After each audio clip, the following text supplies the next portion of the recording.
नमस्कार मैत्रिणींनो, आज आपण पाहणार आहे घरची तुळस हिरवीगार आणि झपाट्याने वाढीसाठी उपाय.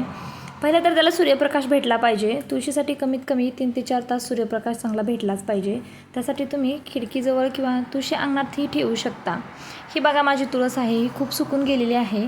तिची पानंही खूप सुकलेली आहेत आणि पाणी ही खूप सुकलेली आहे, ती सूर्यप्रकाशामध्येच आहे. मग त्यासाठी आता आपण काही उपाय करणार आहे. तर एका वाटीमध्ये पाणी घ्यायचं आणि अर्धा चमचा हळद टाकायची. हळदीमध्ये काय असतं, अँटीऑक्सिडंट गुण असतात. त्यामुळे ती तुळशीला अँटीबायोटिकचंच काम करत असते. त्यामुळे तिला हिरवीगार आणि स्ट्रॉंग होण्यासाठी मदत करते.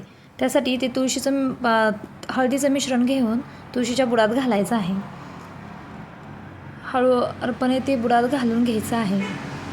ते छानपैकी सुकून द्यायचं आणि बऱ्यापैकी होते तुळशी हिरवीगार. नंतर आपण चुना घ्यायचा आहे. थोडासा चुना घ्यायचा, तेही एका वाटीत पाण्यामध्ये मिक्स करायचा. चुन्यामध्ये कॅल्शियम असतं. प्रत्येक वनस्पती असो, प्राणी, माणूस, त्यांना कॅल्शियमची तर गरज असतेच, हे तर आपल्याला माहीतच आहे.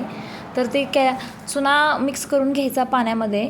मिक्स करून घेतल्यानंतर तो चुना हे घ्यायचा आणि तुळशीला बुडामध्ये घालून घ्यायचा. अशा प्रकारे आपण करू शकतो. कॅल्शियम असल्यामुळे तुळशीमध्ये ताजेतवाना, टवटवीतपणा, हिरवीगार होऊ शकते. ही उपाय आपण 15 दिवसातून एकदा किंवा महिन्यातून एकदा केले तरी चालेल. नंतर वाळलेली चहा पावडर असते ना, चहा झाल्यानंतर राहिलेली, तिचं मिश्रण करूनही आपण तुळशीला घालू शकतो.